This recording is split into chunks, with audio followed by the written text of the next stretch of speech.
Greetings, flesh creatures. It is I, Megatron. On behalf of TFYLP, I want to congratulate you for listening to the most refined collected podcast on this miserable little planet Earth. Yes. Here you'll find knowledgeable fans discussing every aspect of Transformers and beyond. Now, enjoy the show while I continue my path to complete conquest of all of you miserable biological entities. Predacons, terrorize! All of our ancient-ass references, I guess it's appropriate. It's nice that you get that right as we go on air, Rob, so thanks. Appreciate it. We like topic. to time that just as the song ends. Welcome to TFYLP, episode 395 for Monday, August 24th. I am joined tonight by Jack. Hola. Caught me at the wrong time, but hola. I wanted to finish Paul. that. I just wanted to throw that out there as I can see you're drinking. So, Paul and Rob. Hi! You can call me Rick tonight. Yeah, I appreciate Hey, Rick. you, Rob, filling in. So this was supposed to be Rick's topic tonight. And I guess I'm not exactly sure where he's at or what's going on. So he may pop in later. Who knows? It could be a surprise. It could be. I feel like we've been doing this where, like Don randomly shows up halfway through the show. or I think last week we had like half the cast join late. So We had Well, Crystal show up for an episode late. And It wasn't supposed to go for another half hour. It was supposed to go for like 5 minutes. right, exactly. Well, that's how we roll. So. Damn right, and it's fun. I did downsize, by the way. All that stuff, I got rid of it. There you What stuff? go. I jumped in because I was so enamored with the discussion that I had to downsize immediately, and I showed a big picture of all the stuff I was getting rid of. Stock. So Not now downsizing. has all this stuff been delivered, or is it still like in the mail or whatever? It was UPS, so Okay. it has been delivered and processed, and it is out the door. There you go. There you go. So tonight's topic is we're going to be talking about the state of the Transformers fandom in 2020, and I guess comparing that to kind of how things were back in the day, just to kind of get a perspective on where we're at now versus then. So I don't know. I'm a little concerned with this that it's going to turn into a old men complaining show other than Jack, but we'll see. I mean, like a typical show. Yeah, exactly. Back in my day. Right. So Well, how do we avoid that then? How do we avoid that? Honestly, I don't think it's that bad. I'll start with that. That's how we avoid it. yeah, I don't think I was gonna everything say, used I'll to be probably better. say the same thing. So Oh, definitely. I guess I just don't know. Like, we don't need to go down like 100% like just down memory lane. Like, we need to talk Please about the don't. past a little bit, but I think it's more like in reference to now, right? Yeah. Try Well, to relate it to one how thing- things are. one thing that I want to say is that I feel like, and I don't know if you guys think this, like I feel like we're somewhat in a bubble, or at least I kind of feel like I am, because like I've tailored a lot of my like social media feeds to be a large chunk of Transformers news, right? So like all the news that pops, like it's popping up on tftalk.net, or it's popping up on the different Facebook groups, or like as soon as I log into Twitter, like my my timeline, the first thing it shows is some whatever figure. And then if it doesn't pop up with that, like even if I'm not checking that stuff, I may have somebody messaging me or something going, oh, did you see this this, that, or whatever. And so I feel like sometimes that like my experience, at least our experience, is maybe a little bit different than like the average fan who's probably not paying as close of attention as we are. I don't know what you guys think. No, I think everyone is as in tune with the Transformers news as us and knows exactly what's happening at every second of the day, right? I mean, why wouldn't you be? Nothing else matters. Pretty much.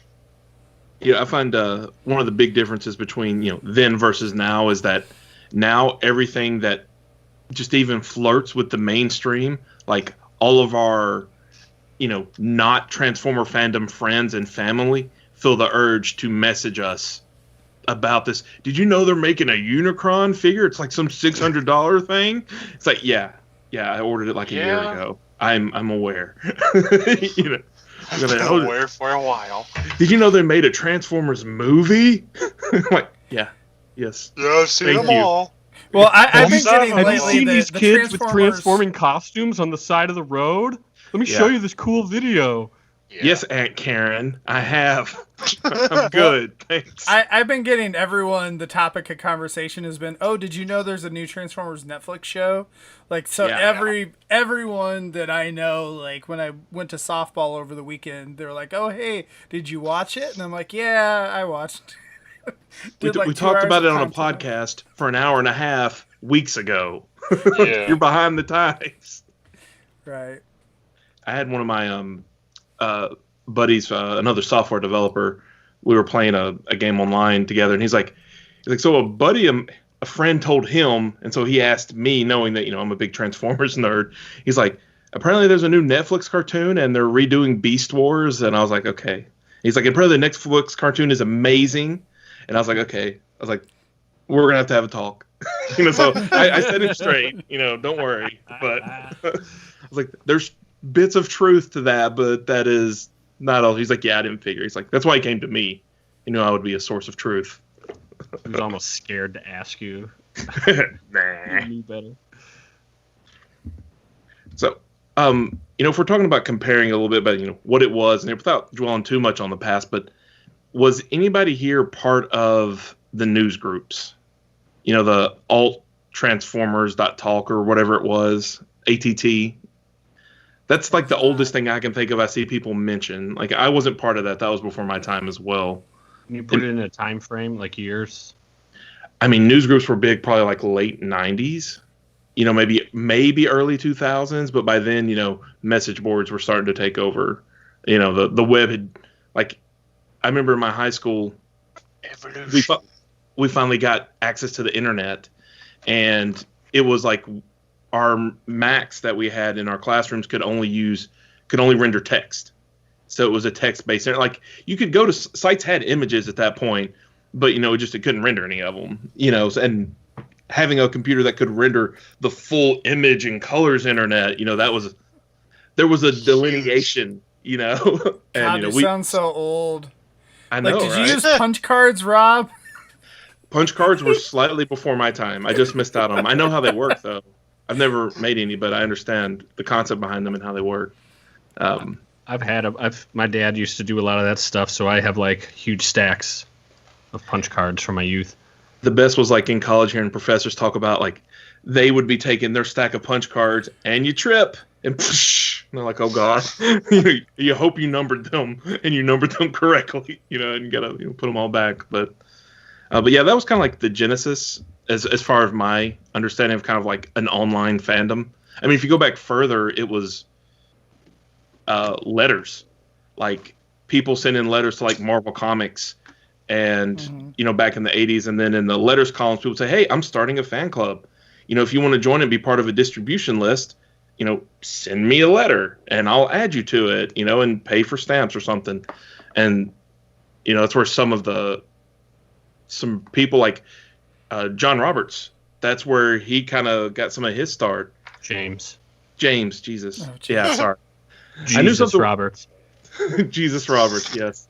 You can see where he wrote some letters to Marvel, probably Marvel UK. I can't remember which issue or anything. But from that, he went on to write some fan fiction and stuff, and they had fanzines and kind of some of that stuff, going way back, and then that became to the first come of some of the few big websites like Ben's World of Transformers was huge. Again, that was before my time, but I heard it spoke of, in hollowed tones, about that. It came into message boards and whatnot, and then we got to where we are today, which is mostly social media, I think, drives a lot of it. Well, that was a big gap there from... Yeah. Yeah. You spent a lot of time talking about letters sent to editors and then alt transformer groups and then today. Yeah. There's a big gap there. There is, but it felt like a pretty big cutover from, at least my personal experience of I visit message boards every day to I just go to Facebook and chat with my friends. Yeah. Pretty much. My question is like, the initial bot cons and whatnot, like since it wasn't as big of it, like, Facebook wasn't a thing and whatnot back then, like, how do you even find out that there is a bot con going on? News websites. Message boards. I always love talking about bigbot.com, which was kind of the first of the news website. It's like before blogs were pretty popular and before WordPress and all that stuff. It was just a big news feed on the front page that was all text. You had to click all the images that were on other websites, and you would just see if it was a new post since the last time you were there. And they would say there was BotCon coming and stuff. And I didn't go for a long time. And then my first job interview in Chicago was the same weekend as OTFCC, the one with Glenn. It was Glenn? Okay, yeah. That's when Glenn had divorced from 3H and was running it himself for a couple years. I just thought it was so cool that I got to go finally see one of these things, and I remember and there was no, first off, remember there was no navigation system or anything, so I had to figure out my way through a weird city and figure out where to go to find this place, and I think I had MapQuest directions. Oh yeah. And I got there. Where's the goat? I got out of the car and I walked outside and I saw some dude walking across the street. It could have been Headmaster Don, who knows? It was just some guy, But he was carrying a G1 Overlord in his hands. I was like, I'm in the right place. Woo! That's something I'd only seen shitty pictures of online. So I was like, holy shit, this is it. I'm here. Man, it was fun. I didn't stay long. That is so similar to my first few conventions of printing off MapQuest. I remember when they had it where you could print off step-by-step directions, and I was like, finally, it printed so much nicer. And I had it in the seat next to me, and it was always, I don't know where I am. It's not like Google Earth was, a thing yet to where you could see a physical of where you really would be. It's still better than, breaking out maps, paper maps, from even before the internet, but Tommy boy, you'd get there and I'd be like, am I anywhere near the movie takes up the whole windshield? You just start scanning for nerds, as you're driving. You're like, okay, there's definitely a gaggle of nerds. I need to find parking. I'm in the area. I just got to find a spot to park, figure out where the hotel is. Yeah. Oh man, I hadn't thought about that in a long time. And I think a lot of fandoms are similar, if there were, Harry Potter's a modern thing, but a Star Trek convention would have been the same sort of deal. All these, it was hard to get together. Although it didn't seem hard at the time. You were just like, this is what I got to do it and meet people and see people. Talking about timelines, I think mine and yours is pretty close, Paul, because so I started collecting again in late 04, something like that, 04, 05, which is when the OTFCCs were. And I remember at the time, I didn't really know what BotCon was or what was going on, but I remember there was a bunch of drama about it. And it was because of the Glenn stuff, and there were some toys that didn't get out, some stuff that didn't get out. And it was a rough time to get into the convention because I had no background of it. I didn't know what was going on. I hadn't been to conventions before, and they were in the middle of this big turmoil thing, until FunBub took over a year or two later. Since then, it was pretty standardized for, over a decade. But funny you bring that up because I remember I knew that something was wrong, but I didn't know what or care enough to really know. But I got there and I was like, I'll buy the Mega Zarek. Can I get the other one too? the Sentinel Maximus C? And they're like, and they're like, it's not, we don't have it. You know, like something like that. Like they've had to tell that line to every nerd that walked in the door, and I was like, okay. But I didn't care. I was like, oh, well, whatever. I mean, nowadays, all that drama would be like, you know, easy to find, posted somewhere multiple times, screen capped, all sorts of dumb stuff that no one needs to know about. I was gonna say, so the drama. Wait, so there was drama back then? I mean, I just assumed everything ran smoothly, and there was no issues whatsoever. So issues with BotCon. It was all over. The forum I got started on was Allspark. For me, it was Allspark and a good bit of TFW as well, and kind of back and forth on those. Cybertron was huge, but I always hated their message boards, like just from like not a content perspective, just a format perspective. It's like, here's the post in this little tiny middle column, which, you know, I wanted more space to read, whatever. But it was a lot of those boards. And so like the drama was all over the boards, you know, and people were talking about it and asking about it. But, you know, you're getting into the fandom, you know, I'm not going to make a post. Hey guys, what do you mean? You know, I was just, I was like, there's toys to buy, you know, mostly you're concerned with that. So one thing I think is really funny, like you bring up like message boards and TFW and all that, is how everyone kind of has their favorite place to go, you know, like whether or not that's the Facebook message groups or it's Twitter or it's Instagram or it's, you know, message boards like TFW and whatnot. But what I always think is really funny is everyone always like talks bad about the other places. Like they're like, oh man, like, you know, it's a cesspool over there at, you know, X or whatever. So like the guys on Twitter will say that TFW is a cesspool or the Facebook groups are a cesspool. The guys on Facebook will say the same thing, but about Twitter, like whatever. They just kind of go back and forth, and I'm like, you want to know the truth? They're all cesspools. They're all cesspools. Yeah. It depends on where you go. And like even within TFW, like there are definitely threads and toxic people, you know, that there are in any community. But like I still visit TFW, but just a third-party forum, and I'll pull up a single thread. You know, it's about releases, so I can click in there and see, oh, you know, what's the latest images about it? Are people getting it? Are there breakages? Are there fixes? You know, just the news about about this one specific toy, which is really useful.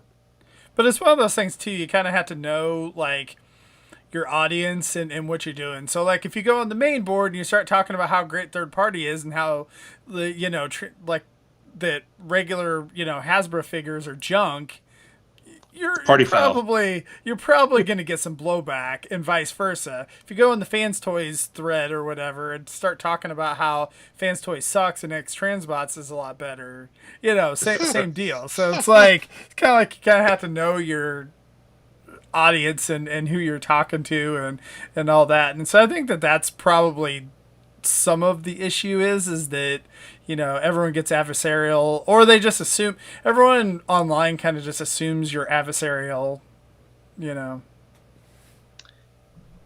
Yeah, and that hasn't changed in my experience from, you know, being at the start of the internets to today of it's hard to convey emotion over text. You know, so you put in some smileys, some hee-hees, some lol, or whatever, just some, like, hey, I'm not actually mad. Hey, you know, I'm just stating what I'm stating. And sometimes that's lost. It depends on, you know, if I'm talking to people I know personally, it's going to be a different amount than, you know, potentially a net of people that has some people we don't know or whatever. And even then, sometimes, you know, it gets lost and arguments ensue, and I don't know. As I near 40, you know, it's one of those, like, you learn, especially on the internet, you don't need to get the last word in. It's like, I've stated my opinion. You stated your opinion. We're good. Otherwise, you know, you'll see that in a lot of threads where it's two people bickering, and this could be in a Facebook group or whatever, or Twitter. Just two people bickering back and forth, each saying the same thing basically over and over. It's like, just let it go. I've never done that myself. I don't know what you're talking about. I mean, these are lessons learned, you know, from experience. I unfortunately, I would like to think that I've learned my lesson, but I probably still haven't. So. I think Will and I have kind of had a few back and forths on certain things. I love Will. He will argue a fence post until it's out of air. And then he'll still argue with it a little more because he's not done yet. You know. Right, and I take the bait, so I... The best is when Will and Orson argue. They are an old married couple, and neither of them will drop it. Either of them. Like, they have to get tired and pass out with their phone in their hand is what I assume happens. And then they forget about it, That's the only reason it dies. So Jack, we're a bunch of old fogies. When did you get into, as far as Transformers fandom, in the vein of what we're talking about, where did you jump on the train? I think that was about, what the hell was it? 2011, I think it was. Oh, that's a tough year.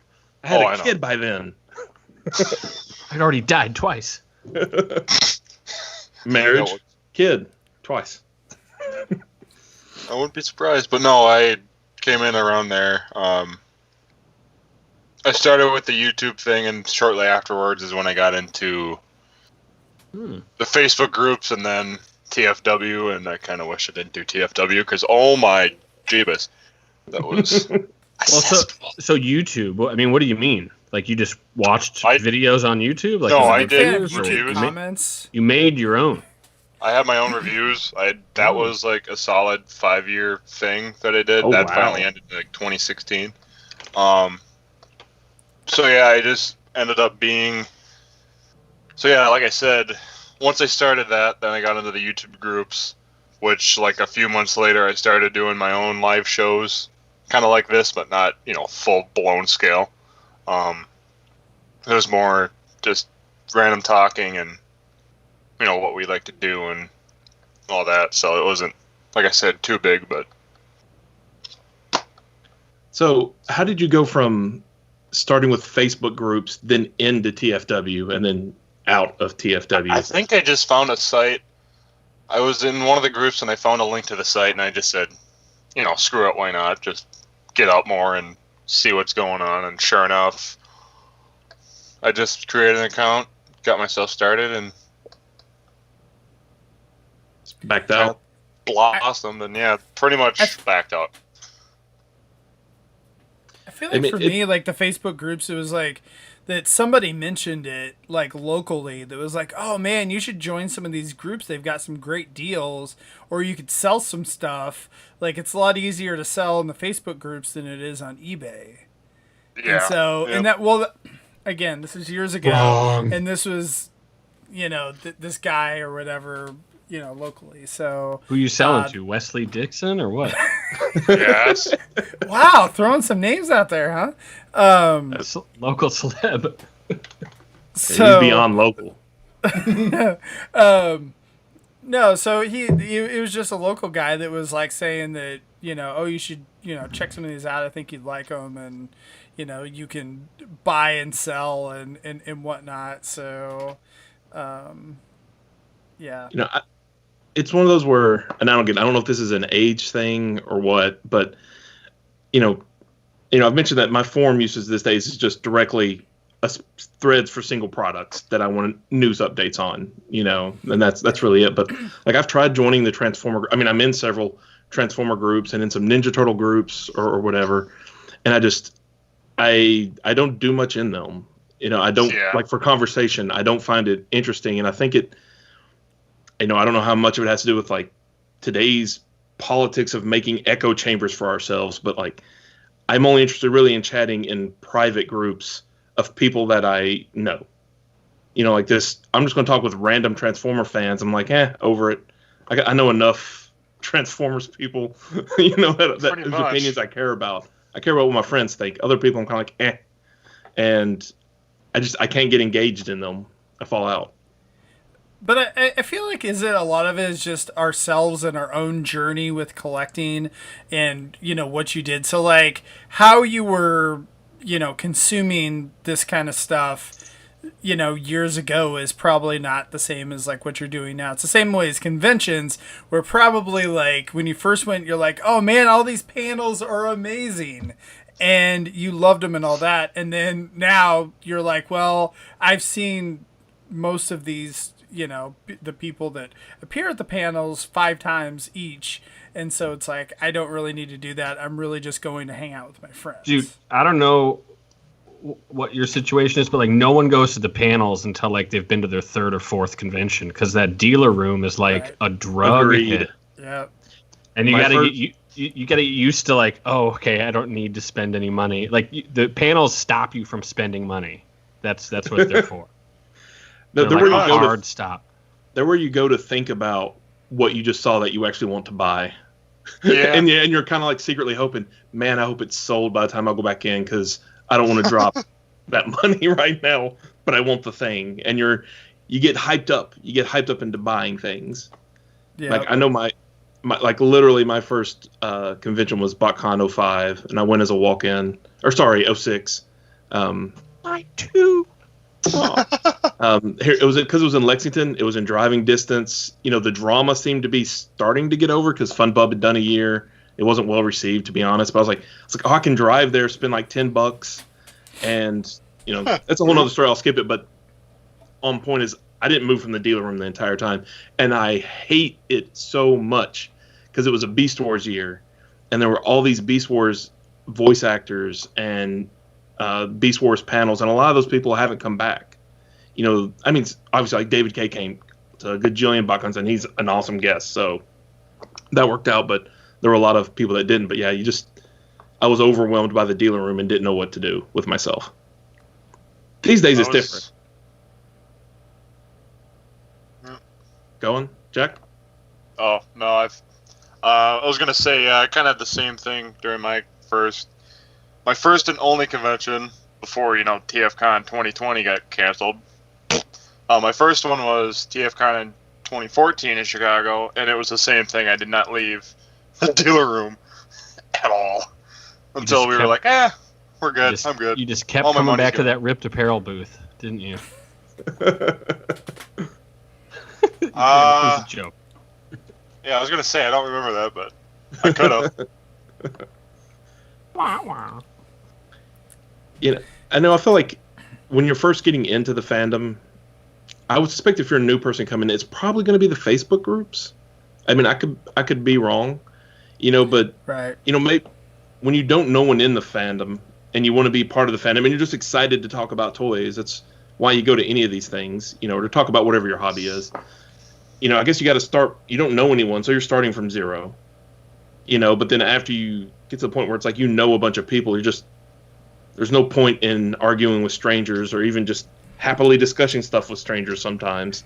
I mean, that tends to, seclude off a little bit more, at least for me. Right. Again, I mean, I think it's just kind of, you've probably had that same argument, multiple times in years past about whatever topic it may be. And so, yeah, like Frenzy is red. Rumble is blue. Oh no! Now you're gonna get Zaldron going, and Unicron could totally win against the Death Star guys. Unicron defeats Galactus. Suck it. Speaking of conventions and the way the fandom changed, and I've talked about it before, and mentions here and there, is the first big TFCon I went to. I guess it would have been 2017. I'm just piecing that together because the last BotCon was 2016. And so I was like, I'm going to go to TFCon as my big convention for the year, right? And I remember one of the biggest things I saw there was the diversity, especially amongst men to women. BotCons, I mostly recognized as, stereotype older white male. That was like the meat of the convention. And at that TFCon, I know James Roberts was a guest. John Roberts, unfortunately, couldn't make it that year. Maybe we'll see him later. But I've heard some say that just he brings out a lot, he has a more attractive to, a diverse array of people, but I remember standing outside watching one of the lines, and it was just solid third female, and it was notable, you know. I mean, I think it's great, but it was just like it stood out. And with the last TFCon last year, like I noticed a lot of people were now nostalgic for Prime, and and that was kind of like I never really saw that for the Unicron trilogy. I know there's fans, like Christian loves Unicron trilogy. Sergio, I think, likes Unicron trilogy a lot. So I'm not saying they don't have their fans. Yeah, so does Jack. But it's like I never saw like lots of people were cosplaying as Prime characters. And I think the difference is that like the Prime show transcended a lot of age groups, and whereas like the Unicron trilogy was kind of focused at kids and like didn't really like appeal beyond that to most people, like hardcore fans, of course, obviously, but like the kind of people that would be like, I want to cosplay as something. I'm into. They're of the age, like, in their 20 to 30s. They're like, oh, that was a really cool show. It was worth watching. I want to do that. Whereas I don't think I've ever heard anyone say that about the Unicron trilogy. I want to cosplay as Fatimus Prime. I just think they were too like the people that appealed to were like, 7 to 11 years old, and they're not going to convention. They are about now, but now there's no conventions, so you'll see it. You'll see it going forward, I bet. That's a good point, because it's also, I think, probably important to remember that Prime was, was produced by Hasbro. It wasn't, one produced by Takara and then imported kind of sloppily, Like, I mean, animated being back in the U.S. was a big deal. Or, done by Hasbro, I should say. It was like aimed more at American audiences in general. Age groups notwithstanding, which, there's some valid point with that, too. Prime had more of a spread on it. Honestly, I think part of the thing with Prime is the fact that Hasbro owned it, and it's been up on like Netflix and some of the other ones for years. And whereas like I feel like Beast Wars, like I don't know if it's been on Netflix or not. I think it's on Tubi TV. Yeah, I think a lot of the shows are. But I just feel like a lot of that stuff, like I think Hasbro would benefit a lot if they actually put more of that content on YouTube or on Netflix or just some a streaming service that most of us have. And I realize Tubi, we've mentioned that it's a free service and all that type of thing. I just think it's something that a lot of people don't know about.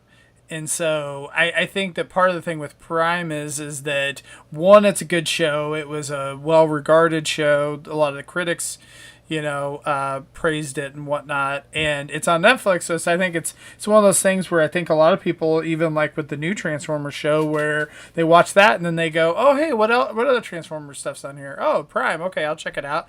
And then they're like, oh, this is really good too. So I think that's one thing I don't think that they figured out.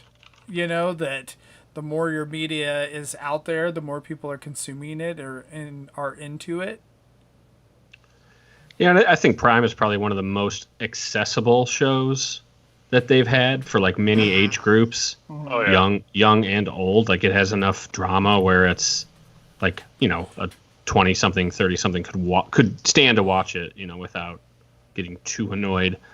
And so Bumblebee's beeps are bad, but other than that, I guess what I'm saying, it's a good thing that is like the secondary thing on Netflix right now. Like it's a good place. It's a good thing to be there instead of like just the G1 show or something. Zeldron says that Prime is still airing on Discovery Kids even. So I didn't know that. That's pretty I think it's still going on Cartoon Network too, I think. If I'm not mistaken. I could have sworn I've seen that pop up a few times on CN. I could be wrong. If that's true, that's doubly funny because the whole point was they killed Animated to make Prime to launch on Hub, which Hub was their competitor to Cartoon Network. That obviously didn't work. Like I said, I could be wrong, but I'm pretty sure. I looked the other day and I could have sworn I saw a couple. They had like G1 and Prime, I think, pop up. It was like early morning hours. It's like 5:30 is the only time they'll show up, but still there. Yeah.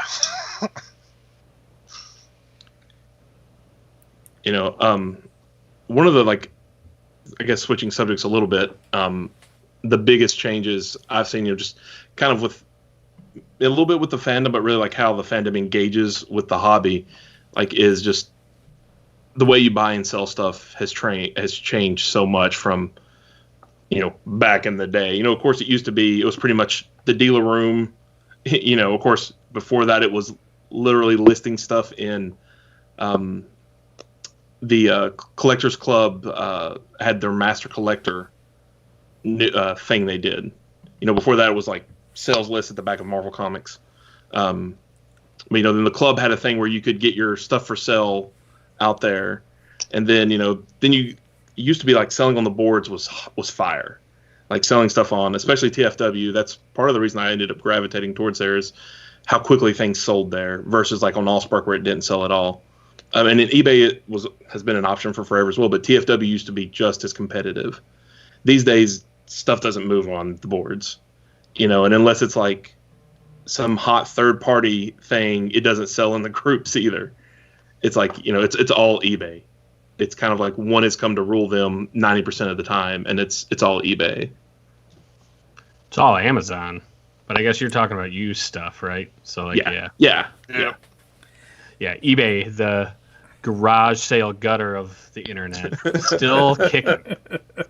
I mean, eBay has been a rock of this fandom.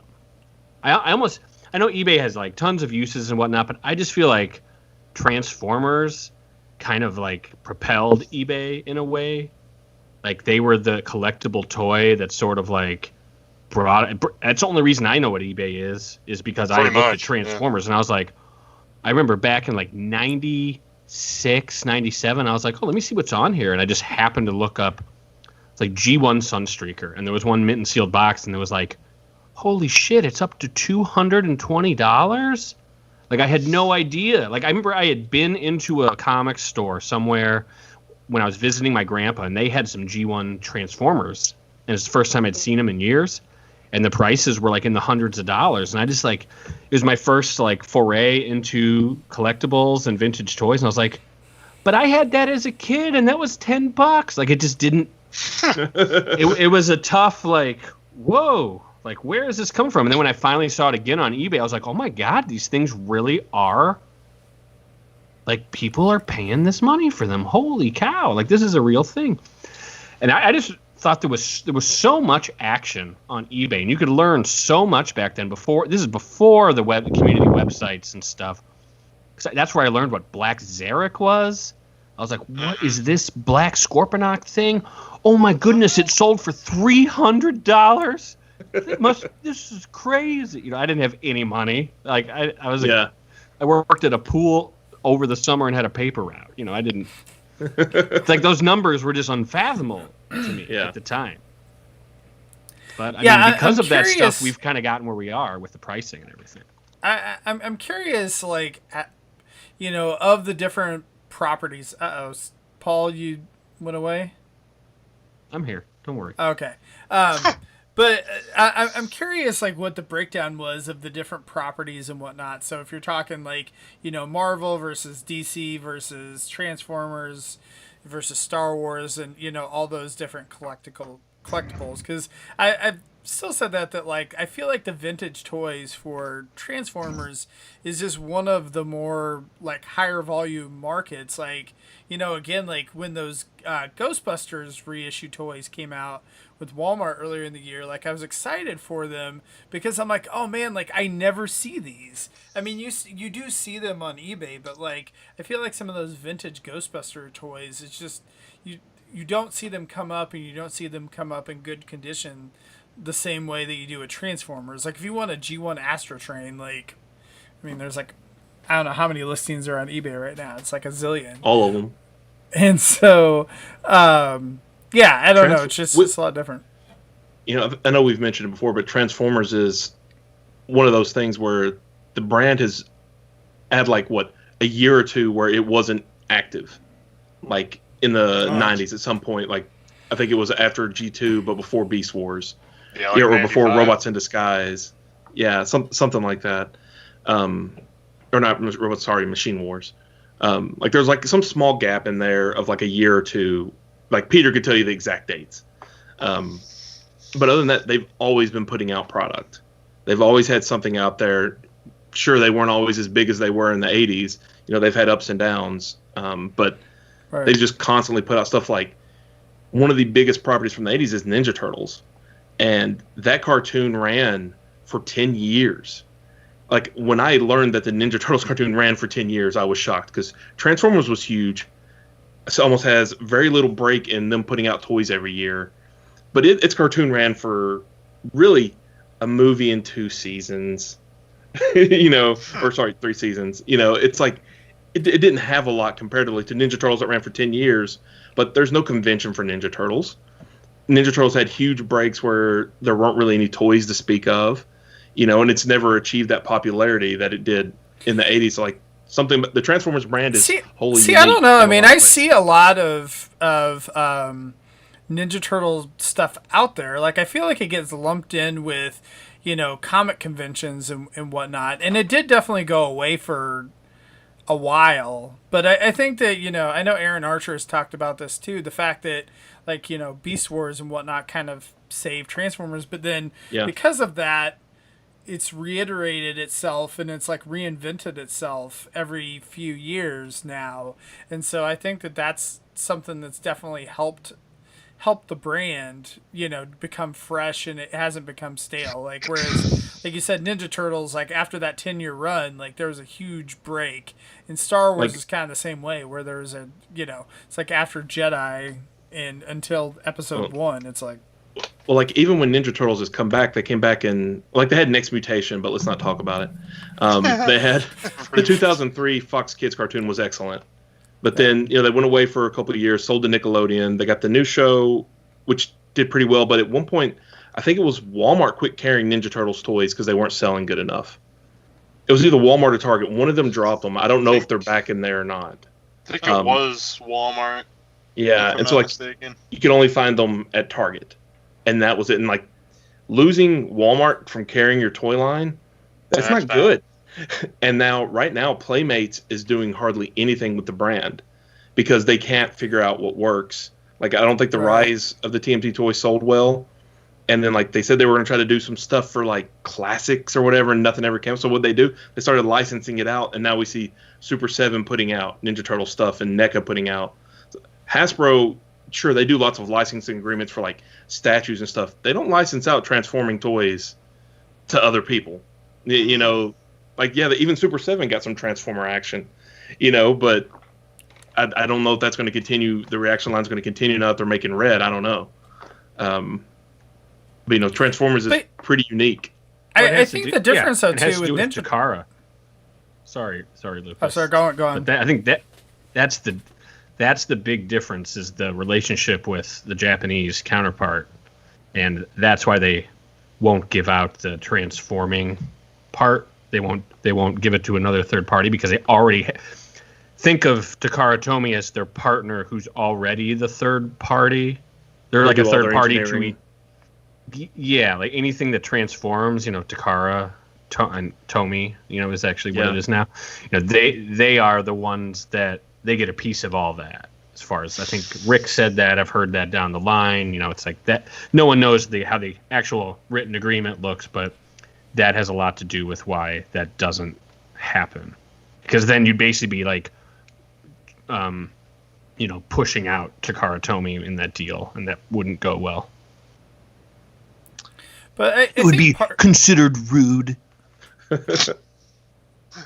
was going to say, I think part of it is, too, that Transformers has such a diverse and, like, large cast that... and so many different stories to tell. Like, it's kind of like Marvel and DC in that regard. Whereas, like, I feel like the Ninja Turtles, like, it's 4 turtles, and you've got Shredder and some other ones. And I know that's what people know. Characters. There's a huge cast. Yeah, I feel like that they've always kind of focused more on that, though. And so the core of it is those 4 turtles. Whereas, like, for Transformers, even if you're going to say, obviously you got Optimus Prime and Megatron and some of those, but, like, even the core cast is much larger than, like, what the you would consider the Turtles core cast. And so I think like part of with that and the fact that they can turn into new different things each time and whatnot, like I don't know, for whatever reason it kind of just keeps that ball rolling, whereas it doesn't with, you know, as much with Ninja Turtles. So, you know, and I think a lot of it comes down to, again, just that Transformers is such a toy first thing. You know, even though, you know, we all have the fictions that we love and the ones we don't, you know, but it's the puzzle play pattern that keeps reinventing itself and leads itself to some sort of reimagining, even when it's still like, we're going to start off with the core, you know, 5 or 6 characters from Transformers even, you know, and then after that, we have a wide roster of things we can pull from. But it's just, they keep making new toys and new ways to play with them. Whereas if you're doing, you know, X-Men or Ninja Turtles or He-Man, it's like, well, it's going to be an action figure. They'll have some posability and some weapons. You know, that's the play pattern. Yeah, you can get some vehicles and some bases in there and stuff, but you know, it's not like where every deluxe figure is a new puzzle to solve. You know, if that's what you're into. Well, and I wonder too if like part of it is like our fandom is more accepting of like different new things or interpretations somewhat. I mean, like obviously if you, I mean, I don't know. Compared like, to some other fandoms. Yeah. Like what I'm saying is okay, like say for Star Wars, for example, is like it's such a tough puzzle for them to make all the pieces fit. And people not to get upset that like, oh my God, Luke Skywalker is this or that, or like Darth Vader, you know, like his lightsaber is blue with whatever. Whereas like I feel Optimus like Prime's fist better be blue. You know. All right. Like Earthrise. Hey, you know what? They ended up being blue. Okay, so that's right, they did. I mean, like, I think the biggest referencing is probably looking at like something like Cyberverse, where sure, many of the adult collectors don't watch it, but even on our small cast, plenty of people on our cast enjoy aspects of Cyberverse.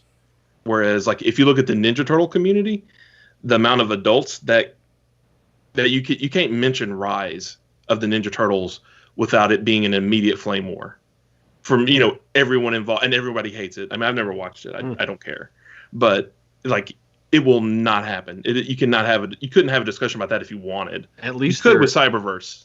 At least they're a united front on some things. I mean, sometimes I would like to have that in Transformers. You know. We agree. We all hate this. I mean, the real storytelling in Transformers and in media, Siege is fine, but like the storytelling was actually in Cyberverse. Just everyone missed it. You know, everyone just didn't watch it. There's like actual lore and like character development and cool things happening in that show. Oh well. I think the social, you know, like the fandom is very, very fragmented. Very fragmented. There is like no unifying thing. Like when you go back to when they made the first movie and Don Murphy had his message board, which of course we're back to message boards again. So we're talking like 2005, 2006. Don Murphy, the producer who bought Transformers and pitched it to like Paramount and all that stuff. He had a message board where he's like, I don't understand this. I bought it, but like, come and tell me what I don't know about Transformers. And he said, this was a pretty public thing. He's like, hey, I've read all the messages. I've been listening to you guys for 6 months. The only thing I can tell you guys agree on is you want Peter Cullen as Optimus Prime. And they did that. Other than that, like they could not find any cohesiveness on like which characters should be in it. Like if humans were cool, like how they should transform, what they should transform into. Like it was just complete bedlam. There is no homogenous like undertow in the Transformers fandom. I can't find one.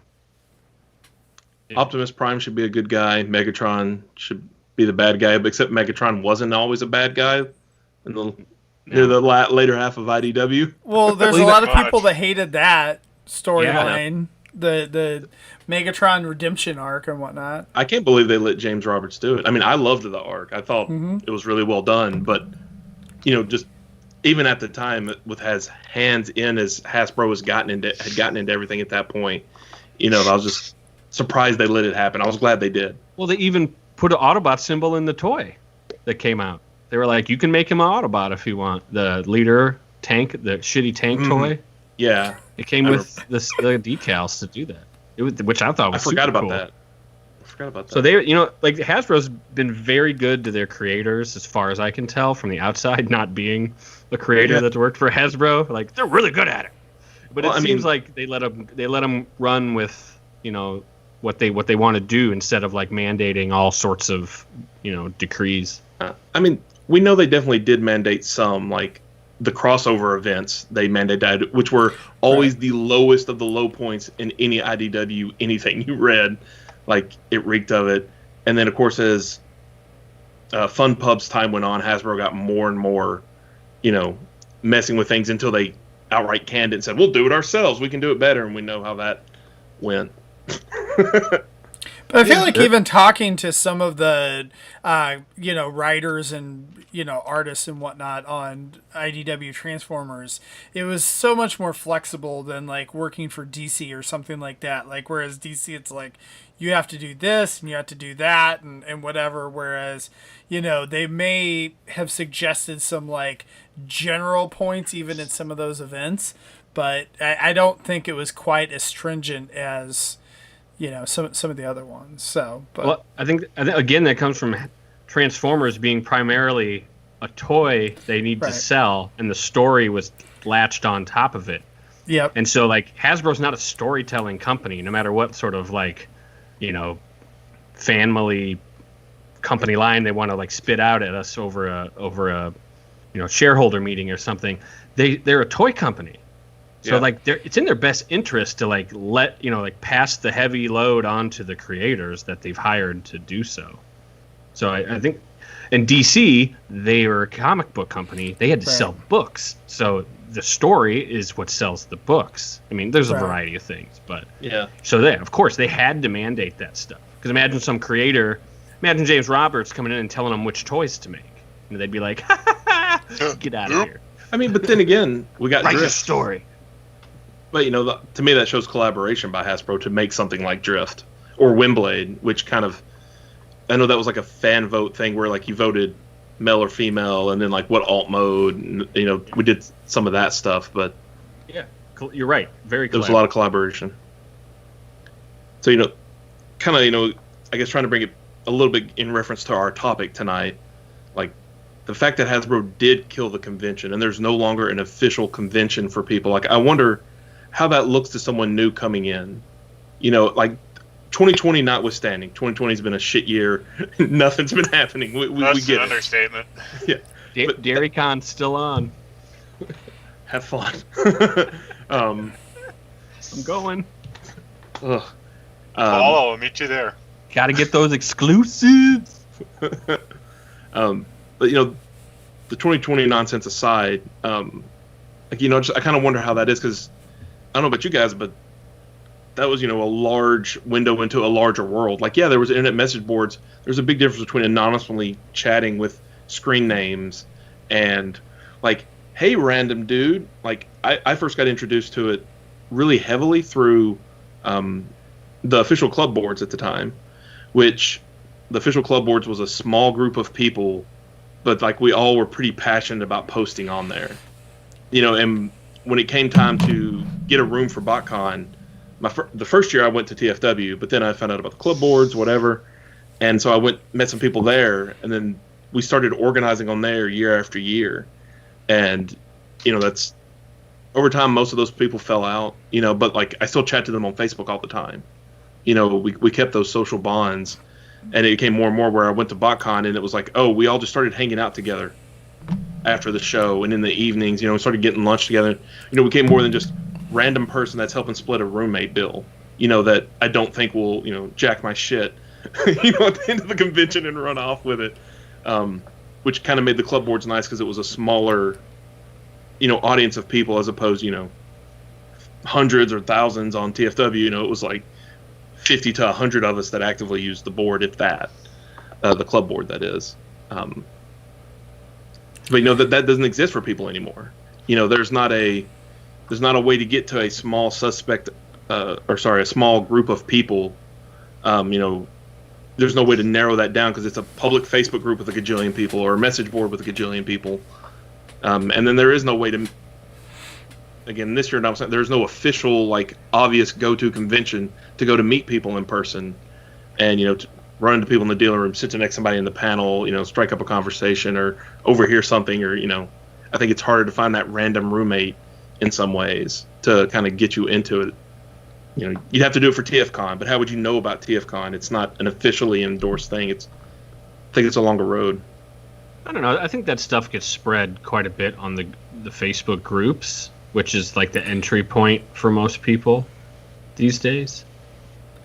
Yeah, but then how do you even find out about some of the groups and whatnot? Like that's the thing that's kind of... You search Transformers in the Facebook search. I mean, that's how you do that. Damn right. Right. You know, there's a little bit... You have to do some things yourself spontaneously without someone telling you what to do. I mean, that's just how it works. You don't just, like... Someone makes you like Transformers. You have to... It just kind of happens. Right. So I think there is a little bit of spontaneity, and that's why the fandom continues to grow, because things like the Siege Netflix show make some, you know, oh my God, search traffic for Transformers went up in the past few months because of that. Because there's some sort of catalyst that, like, then incentivizes people, or not incentivizes, but influences them to, you know, dig a little deeper than just watching the show. I mean, these days, I can't watch a movie or a TV show or anything without almost like, I'm watching, I'm like, who is this actress? You know, like, as I'm watching it, it's almost like pop-up video on if you watch on demand. If you watch on Amazon Prime, when you pause on a scene, it actually at the bottom says, these are the actors and actresses appearing in this scene. And it's like you could then click their face and go to their... Me and my wife do that all the time. We're like, oh, that's so... Like, we were watching... This isn't a spoiler, by the way, or anything. We were watching Lovecraft Country last night, and all of a sudden I was like, it's Omar from The Wire. Like, it pops up, you know. Just can't help it. Well, I guess what I'm saying is that's, if you're watching the Siege show, you might be like, oh, who was that? Was Spinster? Let me see. I want to check out Spinster. And then you see, oh my God, that's like, looks exactly like that dude, and I want to buy it. Where do I buy it? What's the first search result? I wonder where to get it. And then maybe they go on Facebook looking for it for cheaper because a place that they found first was too expensive. And so then, you know, then they're in a group. Yeah. Like bringing people together. I wonder if people, I haven't noticed it. That doesn't mean it doesn't happen. Like, are they going to the groups and saying, hey, there's a local show or there's a show that I want to travel to. Who can I room with? Like, maybe that happens. I mean, it used to be on the boards. They're dedicated like subforums, you know, to conventions and gatherings on pretty much any board. You know, where you could go and like, I'm looking for a room, or I have a room, I'm looking for people. You know, I don't know. I would need somebody new to chime in how they got to it. How'd they get to their first TFCon, or was it local? Like, because that's what got me to my first BotCon was I could drive there. I did stay with somebody, you know, random dude from the internet, but I mean, I would imagine you'd have to go kind of on your own the first time or two, maybe. It took me a few conventions before I got comfortable with like even feeling like I belonged there, and then like, oh yeah, I know you and I know you, and then even a few more before I was like, hey, I'm running the room this year, everybody come, you know, like that's kind of a big step up. Like it takes some wading in, and so I think, you know, there's a lot of discovery going to the convention your first time, and like just you got to understand the fandom, and you're not going to understand it without experiencing it a few times in whichever way you do. Like you might not even I probably wouldn't get the hotel it took me many years to get a hotel get a room at the hotel before I realized, oh, that's where the party is. You have to. Right. You have to, but like, and you got to go room to room. That's a great way to meet people. But everybody's chatting and drinking.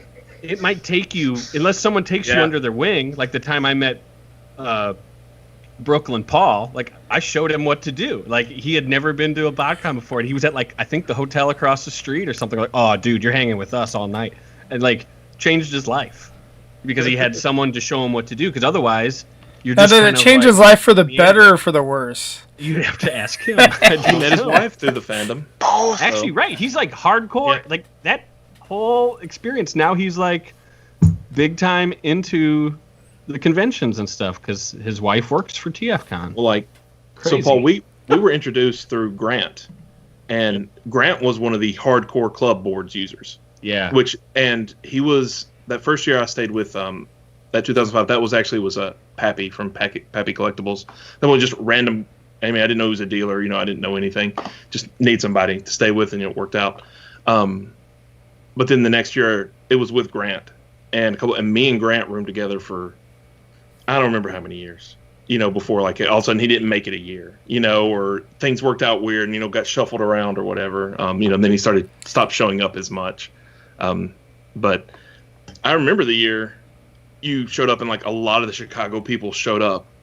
And that was a fun year. And I remember you got a phone call in a van and I refused I barely knew you, but I refused to let you have that conversation.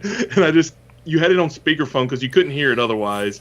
And I just kept making really stupid comments the entire time. And everybody was laughing or whatever, but you were just like, I'll have to call you back later. Everyone was laughing except me. Yeah, it's like, welcome to the fandom. But that's why I feel like it's either one of two things that kind of get you in. Either one, there's some local convention that you have that you end up going to that you're like, oh, I'll check this out. Like, I like Transformers. Like, I'll check it. And that's kind of the way I got in, like with TF Expo and all that originally is that they had a booth at Planet Comic-Con in Kansas City.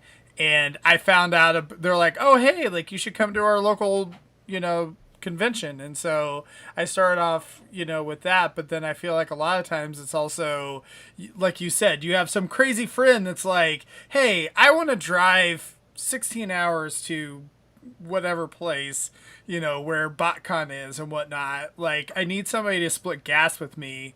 Do you want to come?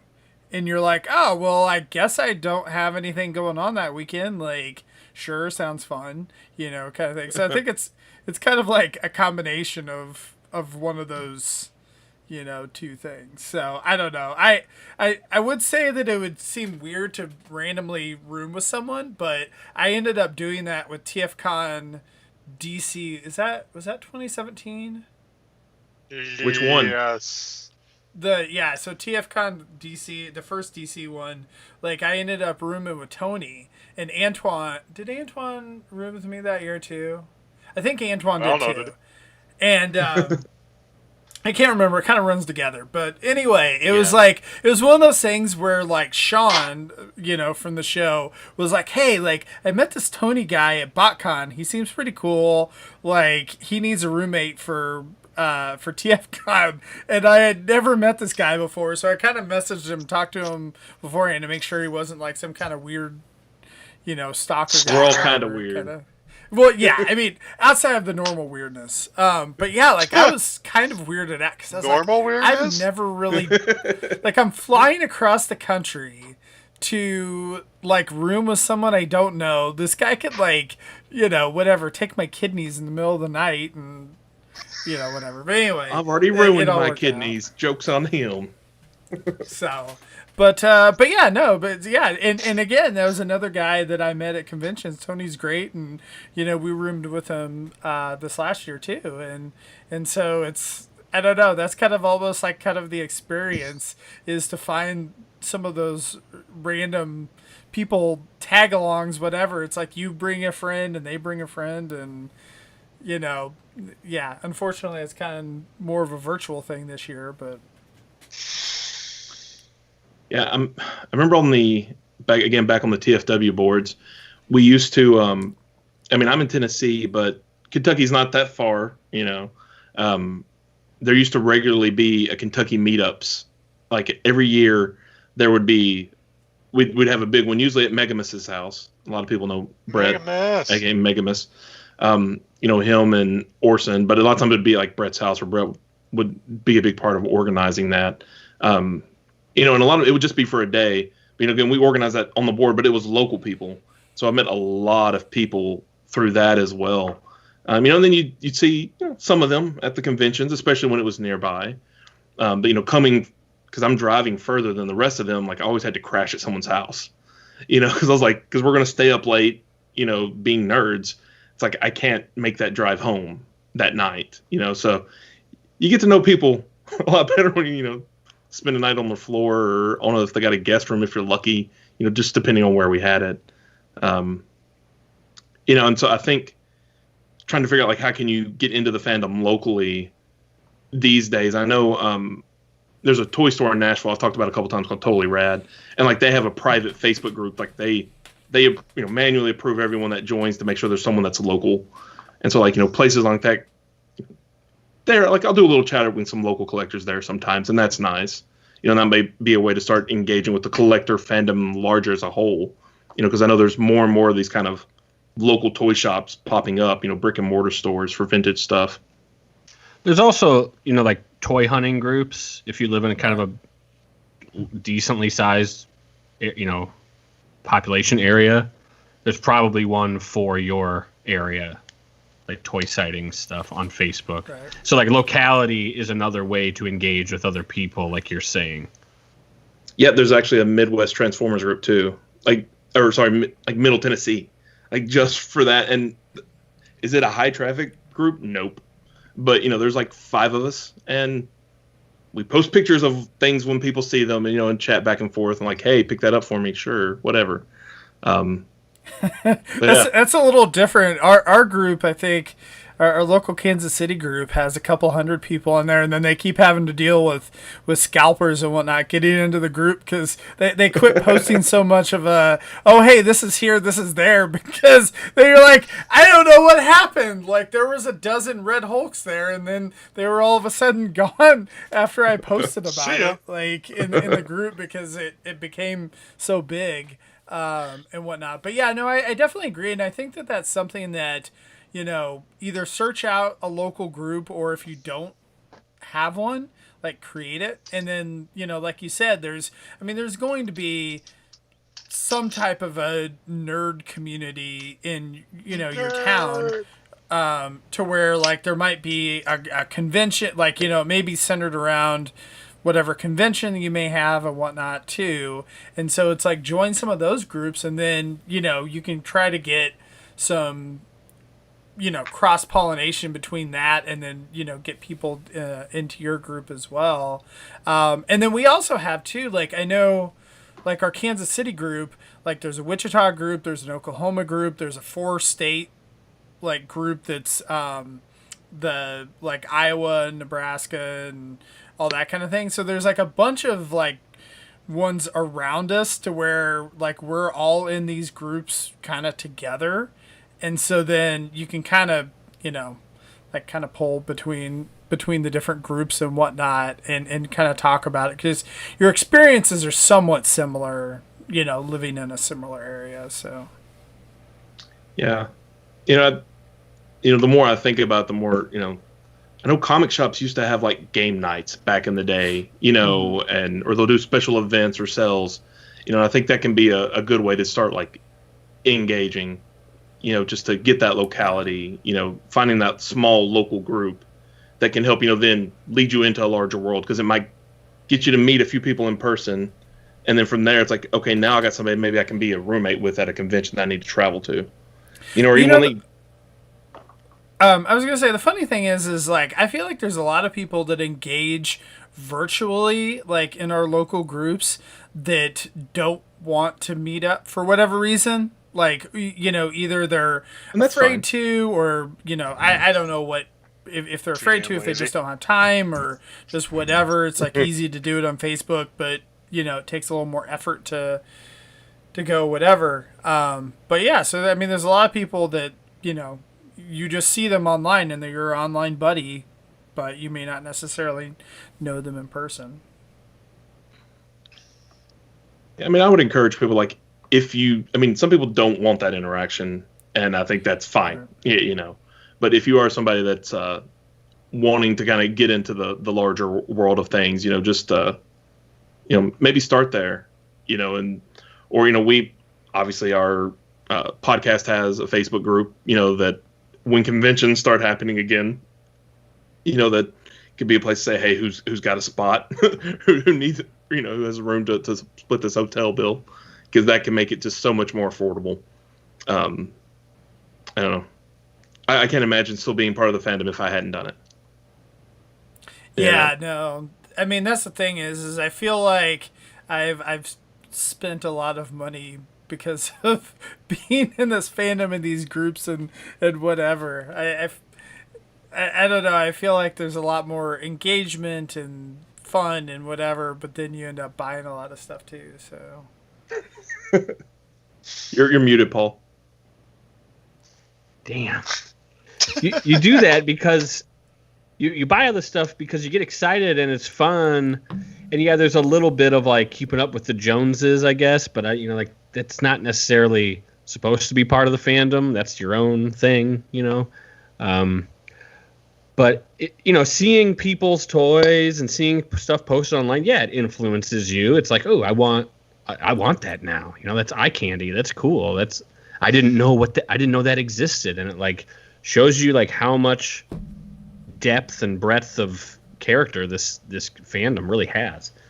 And that's not even talking about the people. Like, we have some characters. I feel like there are more wannabe celebrities in Transformers, and it's probably every fandom, but there's just like dozens of them. They're self-proclaimed YouTube superstars. Yeah. I mean, some of them are. Some of them get a lot of views. We are not them. I was gonna say that's not us, but there are others that. Creating YouTube videos is a lot of work unless you're just super duper lazy about it. As I'm sure, I had no idea you did it for 5 years, Jack. Like, I watch a lot of Transformer stuff on YouTube, and I had no idea. I did it. Sergio did it actually too before he just went piss on it. But yeah, it's a pain in the ass, to be honest. That's I did the most basic thing for the longest time. I just used my phone. I hooked it up to a tripod. When I got done, put the bits up on my computer. I used the YouTube editor to splice everything together, and I was still finding that. What? Yeah. I just didn't. Yeah, I just didn't care. Hack the planet, dog. Yeah. So I mean, if you go on my channel now, look at some video from like 2014. It's just that I just winged it, used the YouTube editor, and it's fine. Yeah. I mean, I did it for about 9 months, and it was mostly, it was fun, but it's definitely a lot of work, and it gets to one of those where I like to keep pushing the quality bar, and when I'm doing it, it became one of those where it's like, to do what I want to do requires more time than I want to put into it. Right. And I don't want to like continue on, mediocrity, but it was a fun experience. And I actually was able to use that video editing work in my day-to-day job. I started doing product spotlights monthly for our product, and they're nothing major or whatever, but it was like, I was like, well, I know the very, very tiny skim of basics of video editing, so I can put it in, I can splice it, I can put some masks on it, do some overlays, do some transitions, that type of basic stuff. Knowing that was helpful and useful, and just kind of helped me know what's good, because YouTube is a big part of our fandom, like it or not. I wish I would have foreseen that, like back in so 2004 or whatever. I mean, I don't think anybody's, or at least not many people, are being millionaires at it or anything, but a couple people do live off of it. Yeah, I still don't think anyone makes millions, but no. There's other people pays for bills. Yeah, and that can be fun.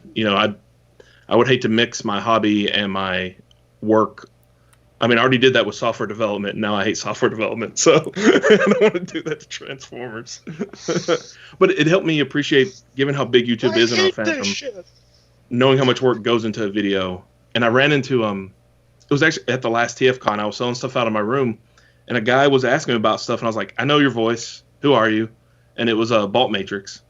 Just they were buying some toys, and we were just talking a little bit about YouTube editing. He's like, a minute of content's like, an hour of work. Yep. It's like, yeah. I mean, I think I got to where like a 10-minute video for me, 10 to 15 was probably 6 or 7 hours.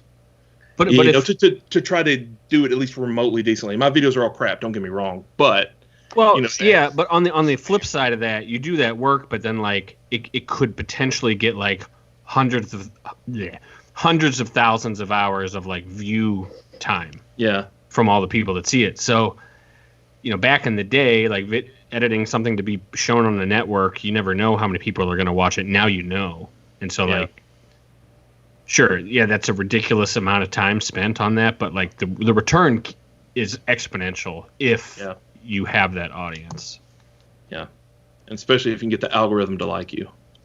Oh yeah.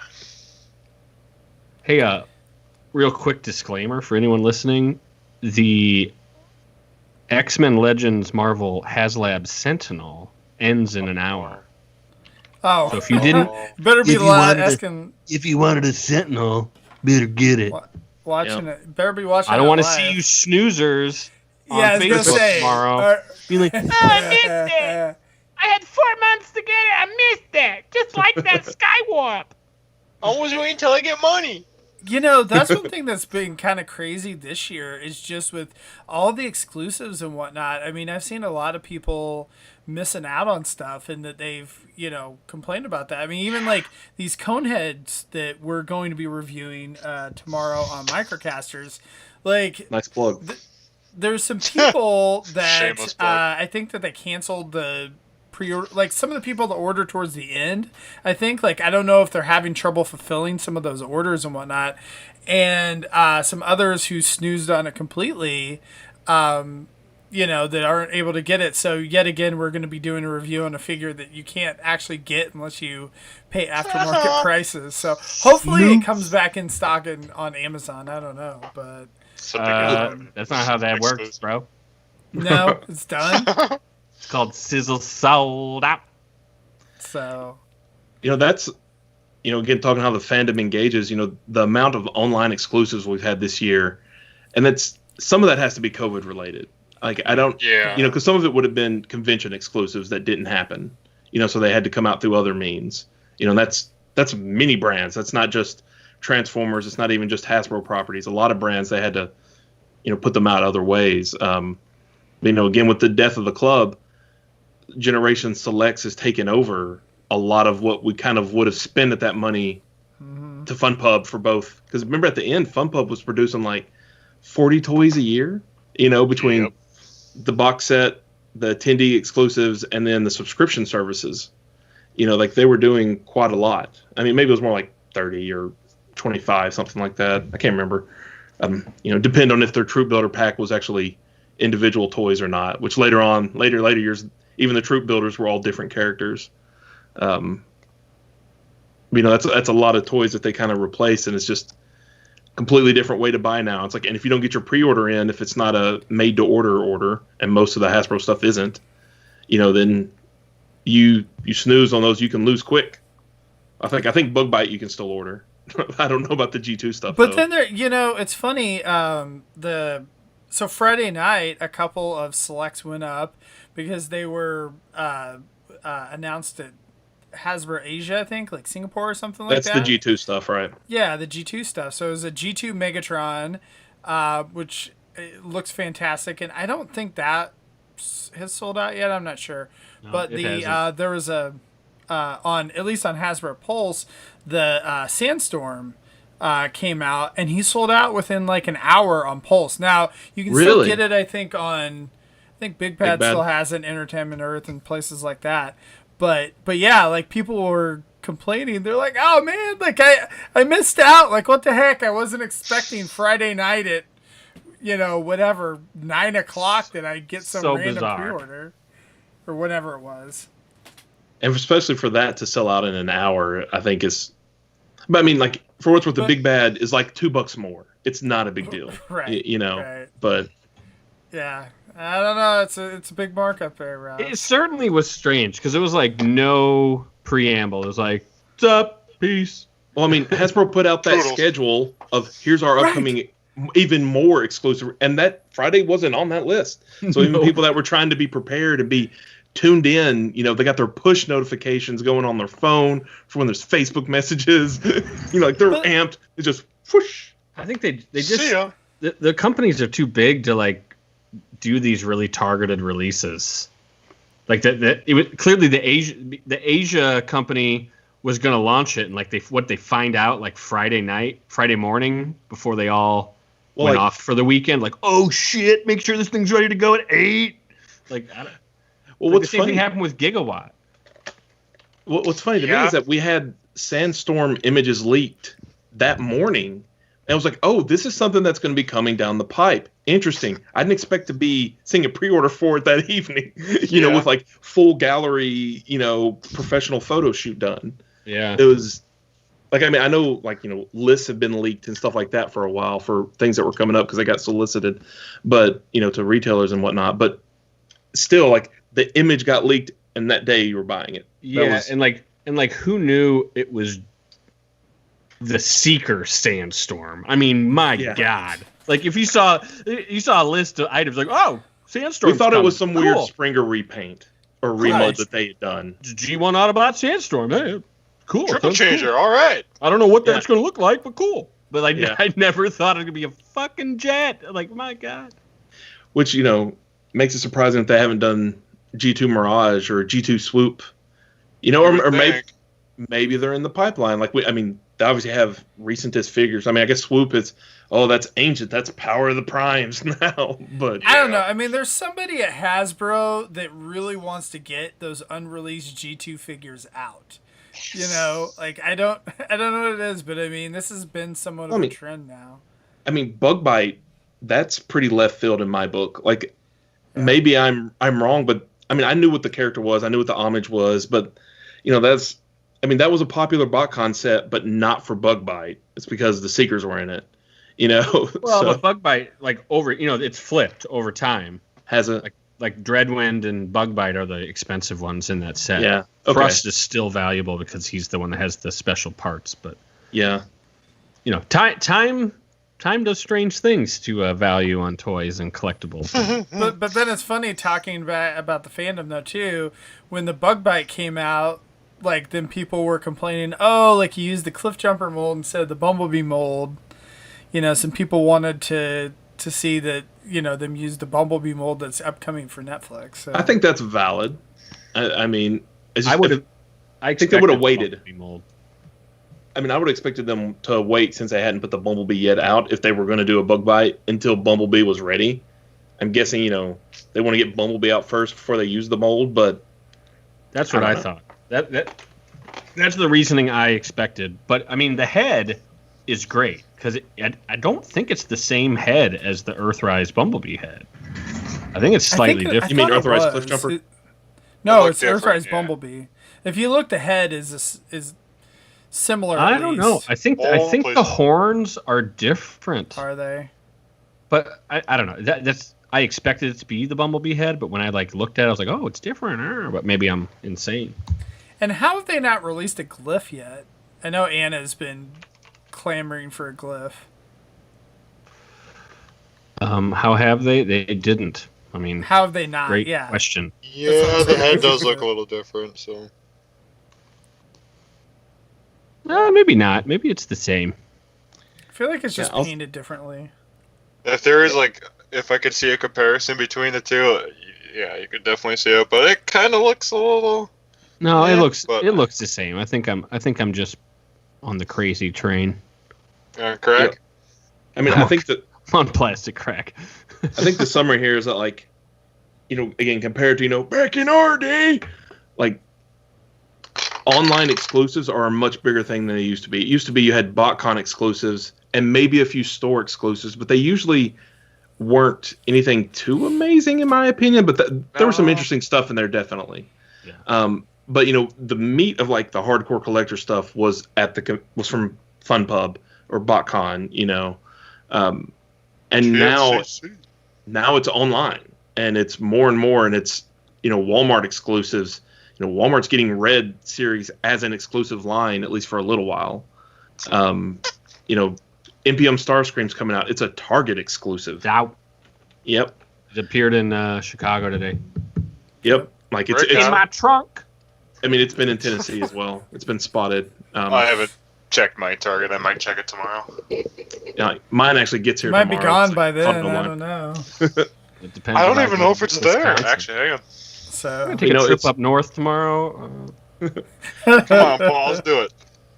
But I think the other thing about the like fandom. But what I was trying to get at there was that like these weird niche characters did not happen on the internet. For like internet retail or internet exclusives. Like you had to go through something explicitly that said collectors in the title. The Collector Club, the BotCon convention, to get these weird things. And that's been a trend we've been seeing for a while of more and more like deep cuts, becoming more and more common, and till now where it's like Selects has all kinds of deep cuts. Yeah, that's what it is. I mean, it's the convention collectors line, and they're instead of like having one entity do it, they're giving it out to the fan channel, which are the small time and big time sellers. And their own. I mean, that's what Pulse is. Pulse is their collector like outlet. Yeah, like they don't have Play-Doh on Pulse. We're getting Super Megatron. I mean, holy God, never thought that would happen. Well, yeah, because otherwise you'd have to import it. That's how it would have been 5-6 years ago. It would have been a Takara Tomy only exclusive through the mall or whatever, which is incredibly difficult to get stuff through. So I commend Hasbro, and all this is part of brand unity, I would say. And I think it's a result of the Toys R Us destruction. Yeah.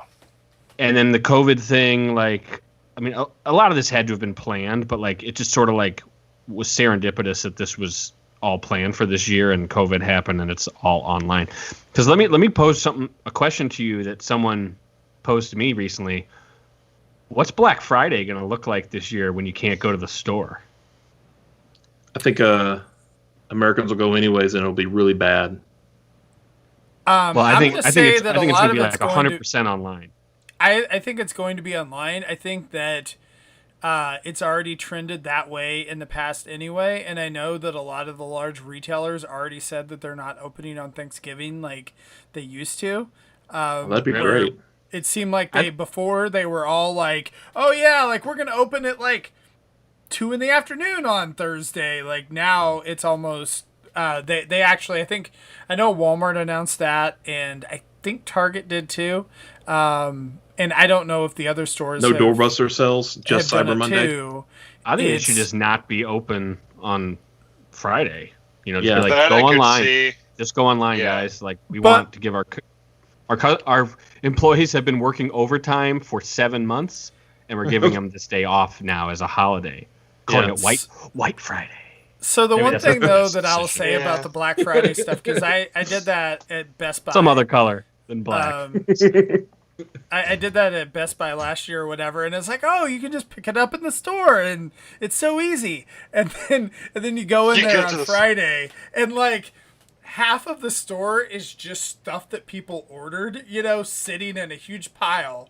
And the line is out the door. It's the line of people picking their stuff up where they have the, whatever, like their phone or the order and stuff like that. You have to stand in line waiting for them to give you your whatever item that you ordered. So it's almost kind of a cluster in itself. Could you have just picked it up on Saturday instead? Oh, I could have. Okay. I mean, you didn't know that until you got there. That why would you? Right. You don't understand this. Like, if I could get it on Friday, why would I wait until Saturday? Fuck that noise. That's why. Yeah, exactly.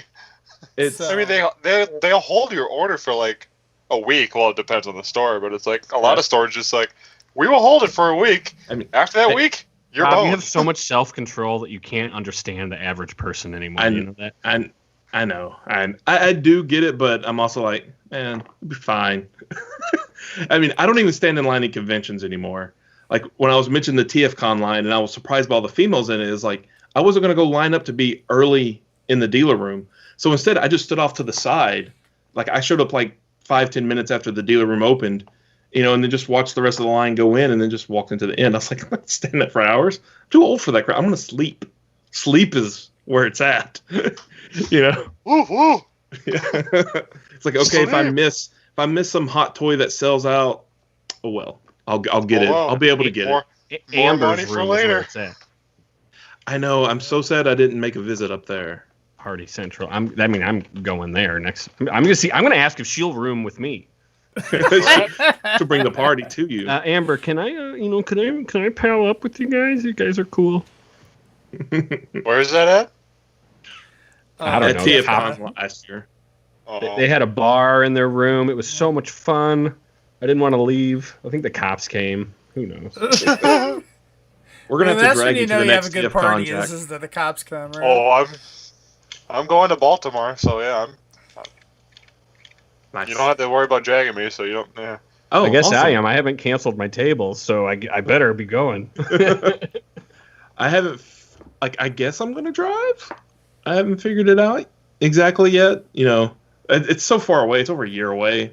So I'm sure I'll be going, but I don't know what my plans are. But knock on wood, that I'll be able to go. But it wouldn't make sense to come pick you up, but could we meet along the way and then you leave your car parked somewhere? Oh, I hate doing that unless we know someone's house. That sounds like a real bad idea. Yeah. I'll just park it at this gas station that's poorly lit.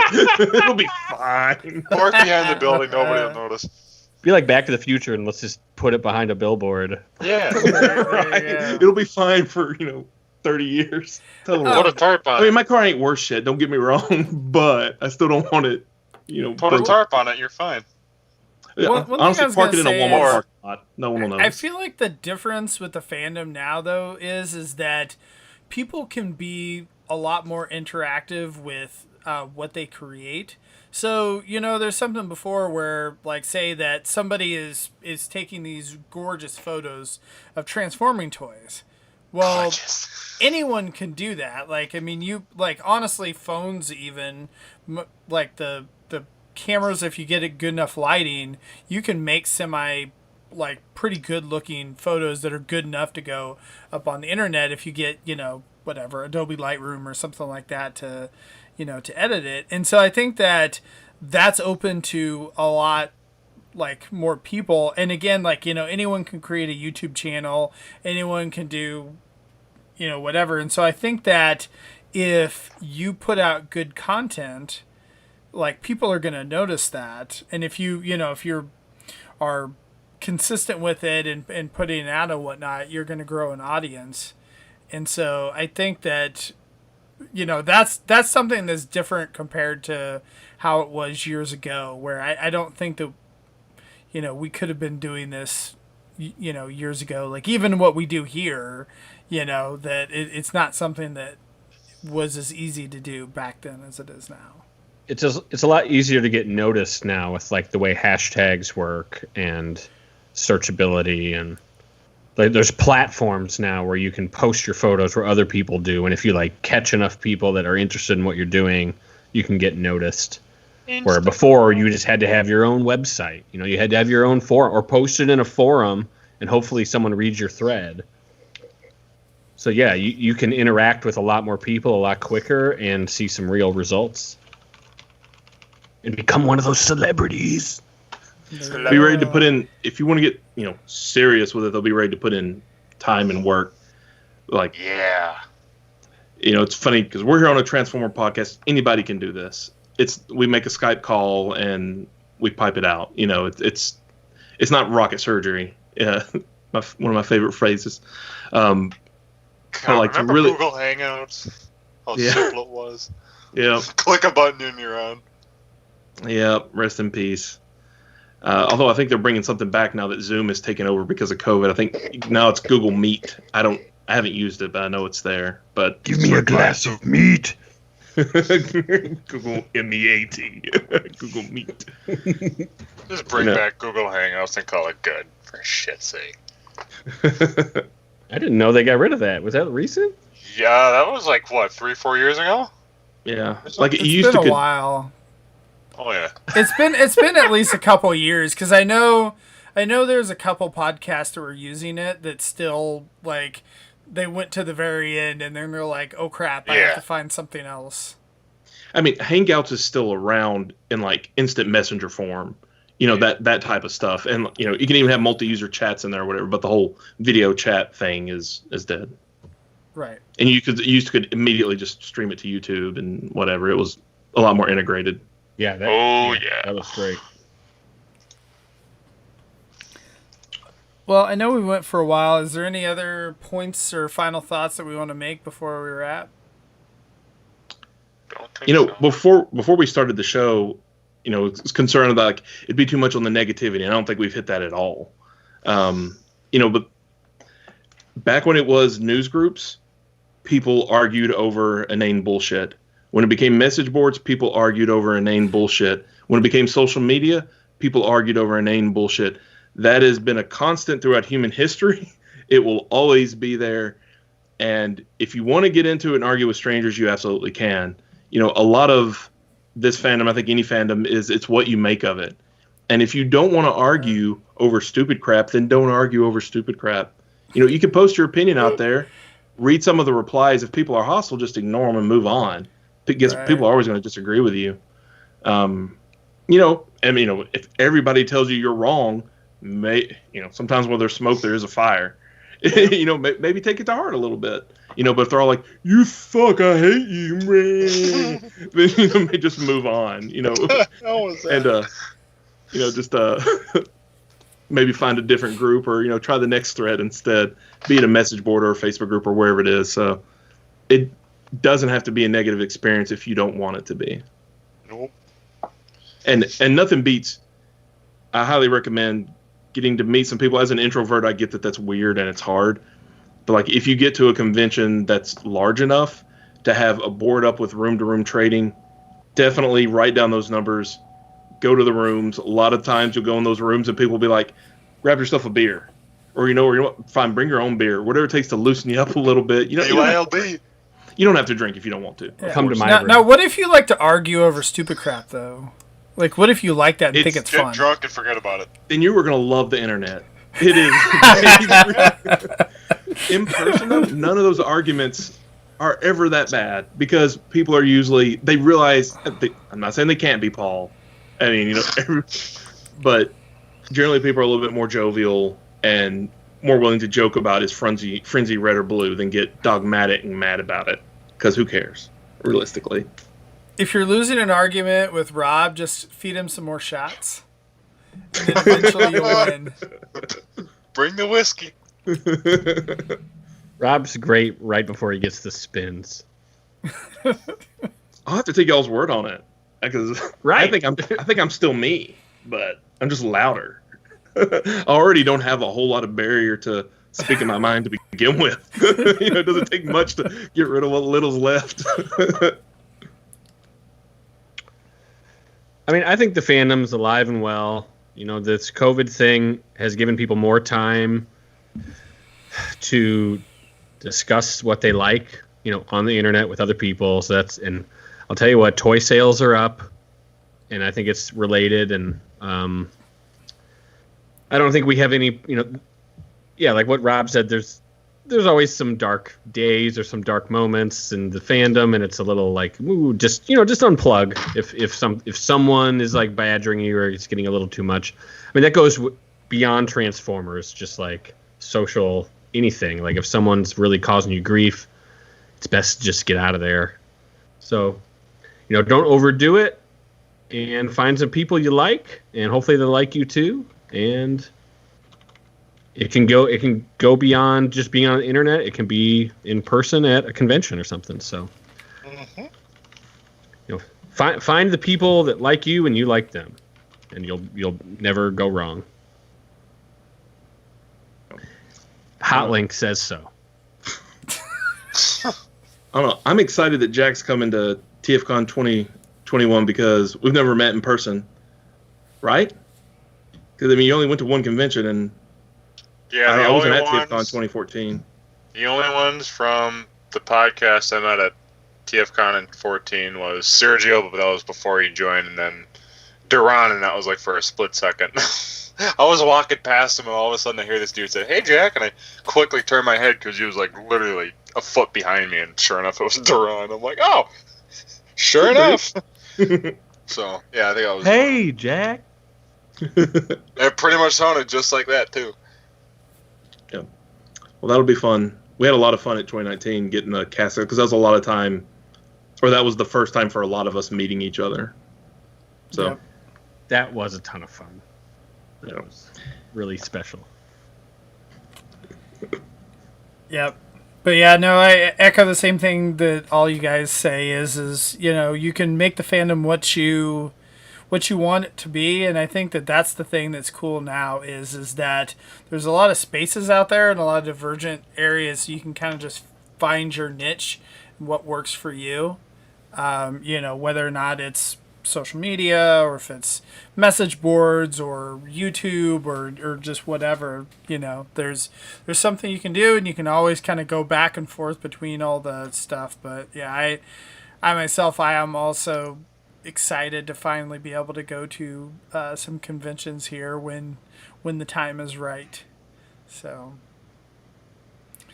and then I was going to mention, of course, Microcasters tomorrow night on the TF Talk Facebook page, 8:30 Central, 9:30 Eastern. We'll be discussing the Coneheads that came out that you can't get now. Wednesday I mean, you night, can. You just got to pay for it. Up the nose. Yeah, for now. No cut the tape on Wednesday because it's the off week. You mean no ouch my wallet? I was going to say ouch my wallet. It's not usually cut the tape on Wednesdays, so I was gonna say cut the tape on Friday. So I think Lucas might be drunk. Yeah, there you go. I wish we had ouch my wallet on Wednesday. We will next Wednesday. There you go, My wallet. Thank you, because I might actually be able to make it this time. Yeah, well, my wallet's I got a in certain pain. little tall guy, right? I think Swift might be on too, so we might already have the cast. Oh, there you Yeah. go. Nice. Shit. No, I mean that's 4. 1, 2, 3, 4. No, Swift. He's gonna be talking about Beast Wars. I don't want that.